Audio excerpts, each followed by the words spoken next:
Assalamualaikum warahmatullahi wabarakatuh. Apa kabar kalian semuanya? Semoga kalian tetap diberikan kesehatan oleh Yang Maha Kuasa ya.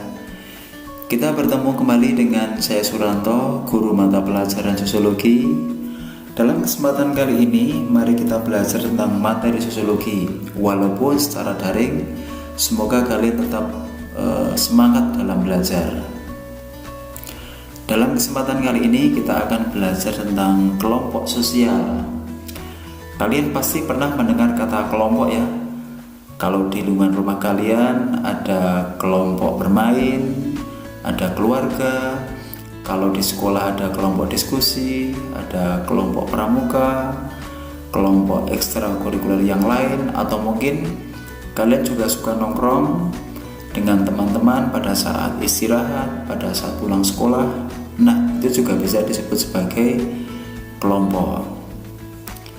Nah, kenapa sih kita berkelompok dan apa sih sebenarnya arti dari kelompok sosial itu? Mari kita bahas pada kesempatan kali ini ya. Indikator kompetensi yang akan kita kaji dalam pembelajaran kali ini, pertama, menjelaskan definisi kelompok sosial. Dua, menjelaskan syarat-syarat kelompok sosial. Tiga, menjelaskan faktor pendorong timbulnya kelompok sosial. Dan yang keempat, menjelaskan faktor pembentuk kelompok sosial. Sebelum kita membahas materi kita lebih lanjut, perhatikan video di bawah ini. Rumah yang mau diangkat ini adalah rumah milik keluarga Nida. Tarian dan musik diperdengarkan sebagai simbol penyemangat para pemikul rumah ini nantinya. Para mama menari diiringi musik kumpul yang sudah dipersiapkan. Proses angkat rumah akan dipimpin oleh seorang ketua yang menjadi pemberi aba-aba alias pemimpin acara. Kami semua mencari posisi untuk memanggul rumah. Semua sisi rumah dan bagian dalam semua dipakai. Bersama dan keputusan sendiri terhadap peraturan tentang pertanggungjawaban pelaksanaan pemerintahan sumber. Rapat paripurna dan hadirin yang terhormat. Setelah dilaksanakan Pernyataan keberatan karena tak ikut antre seperti penumpang lainnya. Setiap hari, antrean panjang di stasiun Bogor memang selalu terjadi, terutama saat jam berangkat kerja. Salah satu penumpang bahkan harus mengantri. Nah, itu tadi beberapa contoh kelompok sosial yang ada di lingkungan sekitar kita ya. Ada gotong royong angkat rumah di Flores, kemudian ada rapat anggota dewan ya, kemudian ada kelompok yang antri di stasiun.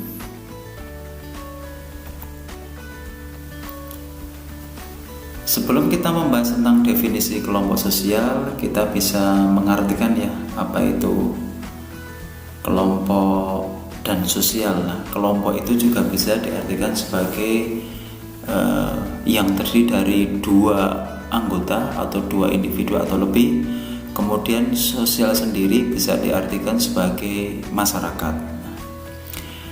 Yang pertama, definisi kelompok sosial menurut Surjono Sukanto, bahwa kelompok sosial adalah himpunan atau kesatuan-kesatuan manusia yang hidup bersama karena saling berhubungan di antara mereka secara timbal balik dan saling memengaruhi. Nah, menurut Surjono Sukanto ini ada hubungan timbal balik ya dan saling memengaruhi. Contoh hubungan timbal balik misalnya pada saat kalian dengan teman kalian berdiskusi, ada hubungan timbal balik, saling bertanya, ada yang menjawab. Kemudian pada saat KBM, kegiatan belajar mengajar, hubungan timbal balik antara guru dengan siswa, atau mungkin pada saat kalian bermusyawarah atau rapat dengan Karang Taruna ya, ada hubungan timbal balik satu dengan yang lain. Dan tentunya dalam hubungan timbal balik itu ada saling memengaruhi. Itu yang pertama menurut Surjono Sukanto. Yang kedua, Menurut Paul B. Hurton, bahwa kelompok sosial adalah kumpulan manusia yang memiliki kesadaran akan keanggotaannya dan saling berinteraksi. Menurut Paul B. Hurton, ditekankan bahwa kumpulan manusia itu memiliki kesadaran akan keanggotaannya, bahwa anggota tersebut memang sadar bahwa dia bagian dari kelompok dan ada hubungan interaksi. Nah, ini materi kelas 10 ya. Kita ingat-ingat kembali apa itu yang dimaksud dengan interaksi sosial, yaitu hubungan sosial yang dinamis berupa hubungan antara individu satu dengan individu yang lain, individu dengan kelompok ataupun kelompok dengan kelompok ya. Silahkan diingat-ingat kembali materi kelas 10 tentang interaksi sosial. Kemudian menurut Mayor Pollack, kelompok sosial sebagai sejumlah orang yang satu sama lain memiliki hubungan sebagai sebuah struktur untuk memenuhi kepentingan bersama. Nah, menurut Mayor Pollack ini, dalam hubungan tersebut memiliki struktur. Apa itu struktur? Struktur adalah susunan ya, susunan. Kemudian selain memiliki struktur juga untuk memenuhi kepentingan bersama ya. Apakah kepentingan politik, kepentingan sosial, kepentingan hukum, pendidikan, dan lain sebagainya. Itu yang pertama, definisi kelompok sosial. Saya kira kalian paham ya mengenai definisi atau arti dari kelompok sosial. Lanjut. 2. Syarat-syarat kelompok sosial. Syarat-syarat kelompok sosial ini ada 4. A. Adanya kesadaran dari anggota kelompok bahwa mereka merupakan bagian dari kelompok ya. Seperti tadi dalam definisi kelompok sosial itu bahwa syarat-syarat kelompok sosial itu adanya kesadaran dari anggota kelompok ya.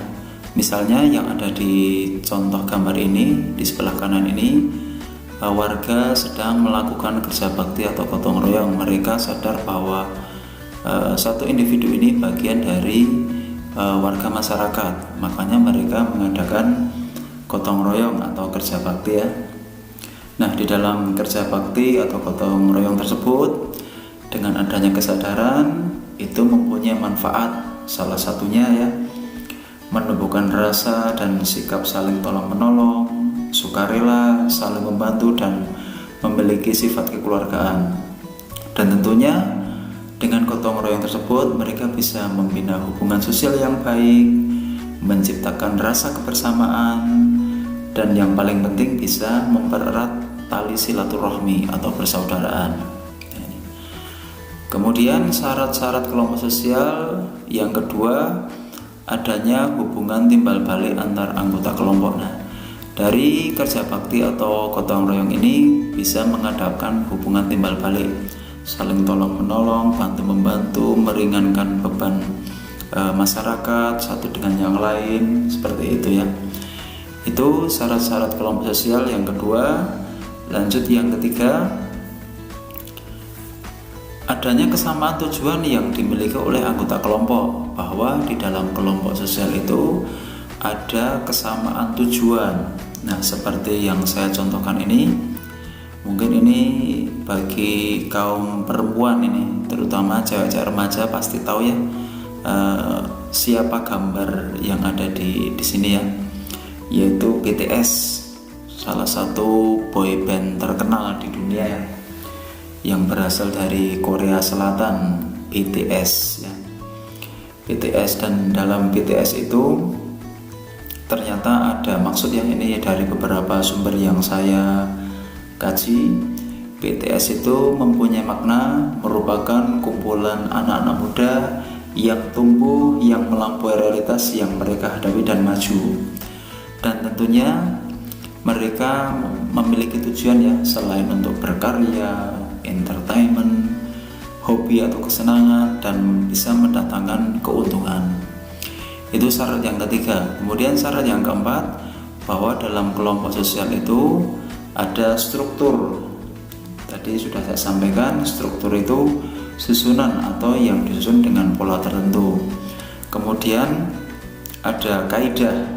Kaidah itu bisa diartikan sebagai patokan atau ukuran sebagai pedoman bagi manusia dalam bertindak. Dalam hal ini, anggota kelompok itu diikat oleh aturan atau patokan ketika mereka bertindak. Kemudian selain struktur dan kaidah, juga ada pola perilaku. Pola perilaku ini bisa diartikan sebagai kelakuan seseorang yang sudah tersusun atau tertata karena proses dari kelakuan tersebut dilakukan berulang-ulang ya, atau bentuk umum. Itu mengenai syarat-syarat kelompok sosial. Lanjut, 3 faktor pendorong timbulnya kelompok sosial. 1. Dorongan untuk mempertahankan hidup. Dengan manusia membentuk atau bergabung dengan kelompok sosial yang telah ada, maka secara tidak langsung manusia tersebut telah berusaha mempertahankan hidupnya. Contoh di sini ada suku Asmat ya yang ada di Papua. Mereka berkelompok membentuk komunitas sehingga mereka bisa mempertahankan hidupnya. Kemudian dorongan yang kedua, dorongan untuk meneruskan keturunan.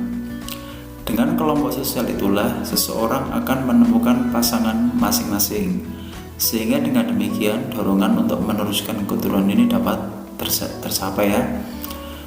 Laki-laki dan perempuan bertemu, kemudian diikat dalam sebuah tali pernikahan, akhirnya membentuk keluarga ya. Suami dan istri bisa memenuhi kebutuhan biologis, kemudian tahap selanjutnya ada reproduksi, sampai akhirnya terjadi proses pengembangbiakan untuk melangsungkan keturunan dari keluarga tersebut. Kemudian faktor pendorong yang ketiga yaitu dorongan untuk meningkatkan efisiensi dan efektivitas kerja. Di era modern seperti sekarang ini, manusia dituntut untuk melakukan pekerjaan yang efektif dan efisien dan memperoleh hasil kerja yang maksimal. Dalam gambar ini dicontohkan ada satu kegiatan pabrik atau kegiatan industri yang tentunya di dalamnya ada dorongan untuk meningkatkan efisiensi dan aktivitas kerja ya. Apa sih sebenarnya yang dimaksud dengan efisiensi dan efektivitas kerja itu?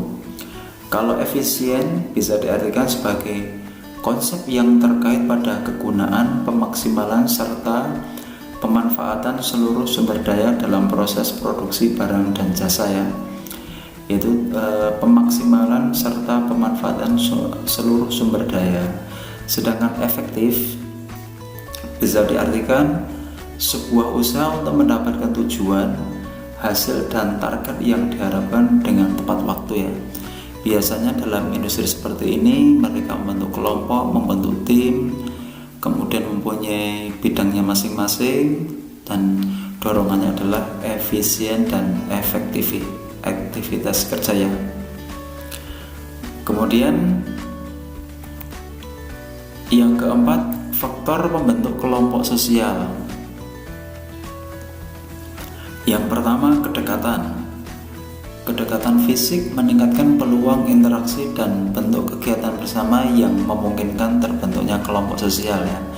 Di sini ada kedekatan fisik, bisa karena kedekatan geografisnya, tempatnya atau wilayahnya. Sebagai contoh, yang pertama masyarakat di Bali ini mereka berkelompok dalam upacara ngaben ya. Tentunya kalian sudah paham apa itu yang dimaksud dengan upacara ngaben, yaitu prosesi pembakaran mayat atau kremasi bagi penganut Hindu yang ada di Bali, dan pembakaran mayat ini ditujukan untuk menyucikan roh orang yang telah meninggal. Ya, dilaksanakan karena memang mereka punya kedekatan fisik secara tempat, secara geografis. Kemudian contoh yang kedua ini suku Baduy yang ada di Sunda, Banten ya. Mereka berkelompok berbondong-bondong membawa hasil pertanian mereka ya untuk dibawa pulang ya. Kemudian faktor pembentuk kelompok sosial yang lain yaitu kesamaan ya. Bisa karena kesamaan kepentingan, kesamaan keturunan, ataupun kesamaan nasib. Contoh dari kesamaan kepentingan ini saya contohkan IDI, Ikatan Dokter Indonesia ya, sama-sama mempunyai kepentingan, salah satunya mengembangkan ilmu pengetahuan dan teknologi kedokteran serta meningkatkan derajat kesehatan rakyat Indonesia. Nah, itu kepentingannya, meningkatkan derajat kesehatan rakyat Indonesia. Yang kedua, kesamaan keturunan. Ini saya contohkan suku Minangkabau yang ada di Sumatera Barat ya, sama-sama memiliki keturunan yang sama. Mereka tinggal di Sumatera Barat, sama-sama keturunan dari Minang. Sedangkan contoh yang ketiga itu kesamaan nasib ya. Ini gambar ojol ya, ojek online yang di masa pandemi ini mengalami kesamaan nasib yang menurun atau terpuruk karena memang kondisi lagi pandemi COVID-19 ya. Selain mereka tidak diperbolehkan untuk membawa penumpang, mereka juga dibatasi membawa makanan. Bahkan di kondisi PPKM darurat ini mereka semakin terpuruk ya. Itu mengenai faktor pembentuk kelompok sosial. Sementara itu dulu kalian bisa mengembangkan materi di literatur yang lain. Mohon maaf dengan segala kekurangan. Terima kasih atas perhatiannya. Kurang lebihnya saya mohon maaf. Assalamualaikum warahmatullahi wabarakatuh.